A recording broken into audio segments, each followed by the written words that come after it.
ce que je vais t'expliquer va changer ta vie pour les 40 prochaines années. Je vais t'expliquer là en 5 minutes ce que avant les initiés mettaient une vie entière, voire plusieurs vies à comprendre et à intégrer. Ça, c'est l'arbre Yggdrasil. C'est l'explication des anciens nordiques sur le fonctionnement du monde. Donc tu as 10 mondes différents, ok. Tout en bas, ici, tu as Erda, Jord, la Terre.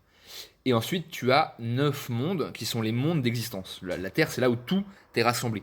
Donc d'abord, tu as les 3 mondes du bas qui correspondent à l'inconscient, qui correspondent au physique. C'est là où réside le serpent. C'est le dragon. Dans la tradition chrétienne, c'est le dragon. L'inconscient, c'est le physique. Au milieu, tu vas avoir le conscient. Le conscient, c'est là où tu as l'écureuil. L'écureuil qui fait des allers-retours. Imagine que c'est un arbre. Donc en bas, tu as les racines. Au milieu, tu as le tronc. Et en haut, tu as les branches. Okay, donc au milieu, c'est le conscient. Et tout en haut, tu as les branches, donc qui sont connectées avec le ciel. C'est là où est l'aigle. L'aigle avec l'intérieur duquel tu as un faucon. Le faucon qui est entre les yeux de l'aigle. Et donc le serpent s'appelle Nidog, l'écureuil s'appelle Ratatosk, et l'aigle n'a pas de nom. Pourquoi il n'a pas de nom? Tu devineras, tu mettras en commentaire. Donc comment ça marche ce système? Donc tu as les 3 mondes du bas, ce qu'on appelle le monde, le royaume donc de l'inconscient, du Helheim. Tu as le royaume de Midgard, c'est le monde des hommes, le monde du milieu, là où on est conscient. Et en haut, tu as les mondes divins, les mondes qui sont ce qu'on appelle suprasensibles. Les mondes qui ne sont pas physiques, tu ne peux pas les toucher, mais ils sont là quand même. C'est les mondes énergétiques, si tu veux. Et donc, en fait, le but, c'est que ça s'appelle Yggdrasil. Pourquoi? Parce que Yggdrasil, c'est le destrier de Odin. Ou que c'est un des noms d'Odin, de Wotan. Donc, ça veut dire celui qui est monté par Wotan. Donc, en fait, c'est celui qui est monté pour accéder à la supraconscience. Donc, si tu veux accéder à ta partie divine, si tu veux devenir, si tu veux incarner le dieu que tu es, il faut que tu montes Yggdrasil au fur et à mesure. Donc comment ça marche? Déjà, en bas, tu as la Terre. La Terre, c'est le physique. C'est ce qui se passe physiquement, tu vois, c'est ton corps physique. Donc, la majorité des gens, 90%, on va être gentil, des gens, sont bloqués dans la Terre. Ils sont uniquement dans la recherche d'éviter la douleur. Leur seul objectif, c'est d'éviter de souffrir. Ils veulent pas souffrir. Donc, qu'est-ce qu'ils font? Ils fument, ils regardent la télé, ils mangent du sucre, ils regardent du porno, ils regardent c'est tout ce que tu veux pour éviter la douleur, si tu veux, pour refouler en fait, pour ne pas se confronter à leur douleur. Ils recherchent juste du plaisir immédiat. Sauf qu'en fait, le truc, c'est que toutes les souffrances, toutes les émotions négatives qu'on a emmagasinées au cours de notre vie, elles viennent se mettre justement juste au-dessus, juste là, au niveau du Helheim, et en fait, elles se bloquent, elles stagnent là. Ce qu'on appelle les blessures de l'âme, ça qui nous bloque, on va dire, dans les traumas. Tu vois, on répète en boucle des schémas parce qu'en fait, on est resté bloqué sur le trauma. Donc, la première étape pour monter, c'est d'accepter ta souffrance. Tu te poses, après la vidéo, tu poses ton téléphone, tu respires et tu dis ok, j'accepte ma souffrance. En fait, tous tes problèmes, ils sont là pour te montrer quelque chose. C'est quelque chose qui va pas, il y a un truc qui n'est pas aligné. Donc, si tu l'acceptes au lieu de le fuir, d'un coup, il va être mis en lumière et tu vas pouvoir le libérer. Donc, d'abord, j'accepte ma souffrance. J'accepte mon corps, j'accepte qui je suis maintenant. Je suis ici en fait. Ensuite, tu as le Helheim. Le Helheim, ça correspond juste là au monde de la peur. C'est les parties génitales dans le corps humain. Donc, c'est là où vont être stockées toutes tes peurs, tout ton inconscient. Donc, à partir du moment où on est dans la peur, on est bloqué là. On est bloqué en fait dans l'élan créateur. Tu vois, au lieu de créer, parce qu'on est venu sur Terre pour créer des choses, au lieu de créer, qu'est-ce qu'on fait? On est dans la peur. Donc, la première étape, c'est de sortir de la peur. Pour ça, le plus simple, la meilleure chose à faire, c'est de te dire ok, j'accepte, je lâche prise, tu vois, j'arrête de rester bloqué sur quelque chose. Donc, j'accepte que le divin a un plan pour moi, que je suis là pour quelque chose. Et j'y vais. Et le mieux pour te sortir de ça, c'est que tu mets de la musique.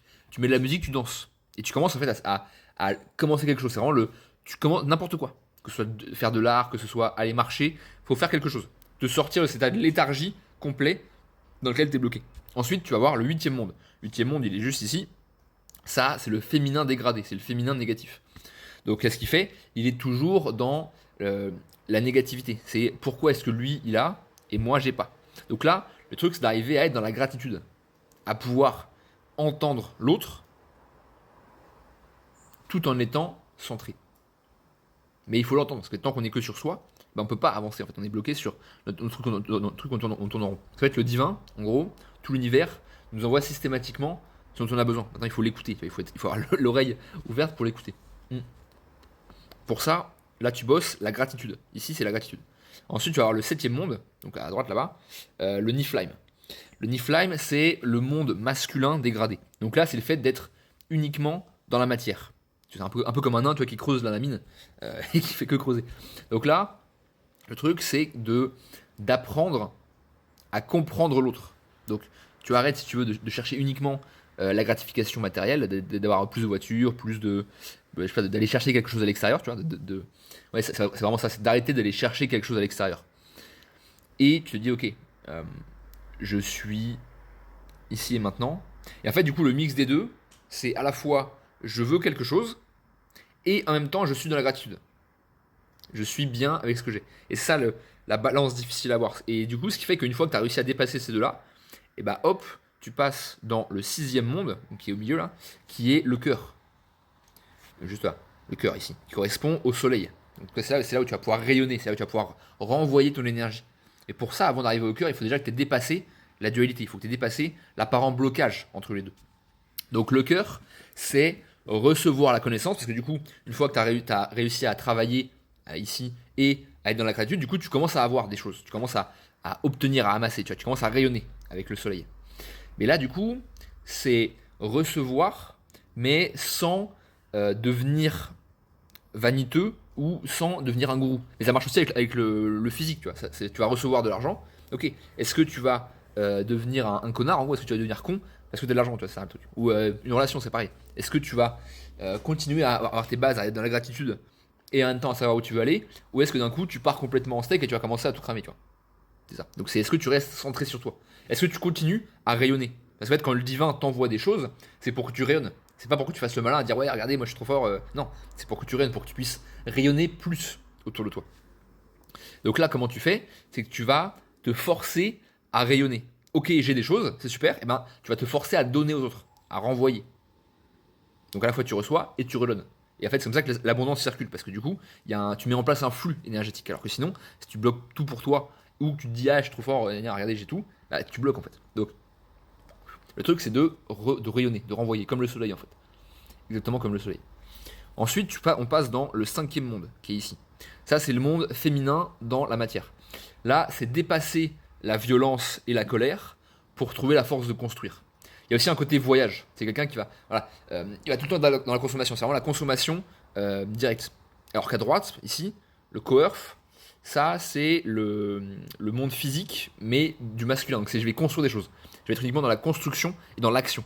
Donc, truc pareil, il faut arriver à avoir une balance entre les deux. À la fois le féminin de je consomme des choses, je reçois, et le masculin de je construis. Donc, on a dans le monde 5 ici, donc dépasser la violence et la colère pour trouver la force de construire, pour pouvoir passer justement de ici, j'ai des choses, je vois quelque chose de beau, donc du coup je vais vouloir construire aussi quelque chose de beau. Tu vois, c'est pas je vois quelque chose de beau, du coup ça m'énerve. Non, c'est je vois quelque chose de beau, du coup par ce chemin ici, je passe là et je vais commencer à construire des choses, à mettre en place des actions.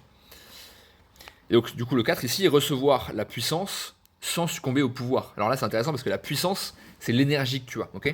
Côté féminin, c'est le stockage d'énergie. Côté masculin, c'est je mets en mouvement l'énergie. Donc là, tu commences à recevoir beaucoup de puissance. Tu as beaucoup de choses qui sont stockées parce que du coup, tu as travaillé avant. Et donc, tu commences à avoir de la puissance qui est stockée. Et donc là, c'est réussir à construire sans te dire, encore une fois, à regarder, moi je suis plus fort que les autres, etc. Et ensuite, on va passer dans les mondes suprasensibles, les mondes qui ne sont pas dans les mondes physiques. Donc on va avoir le troisième monde, le Light Time ici. Ça, c'est la première création. C'est-à-dire, c'est le 3, c'est donc la Trinité, donc il y a le 1, c'est la création de base. Enfin, c'est pas la création, c'est le 1. Le 2, c'est l'idée d'unité, donc il y a déjà une séparation, tu vois, on est déjà dans l'élan créateur. Et le 3, c'est la création.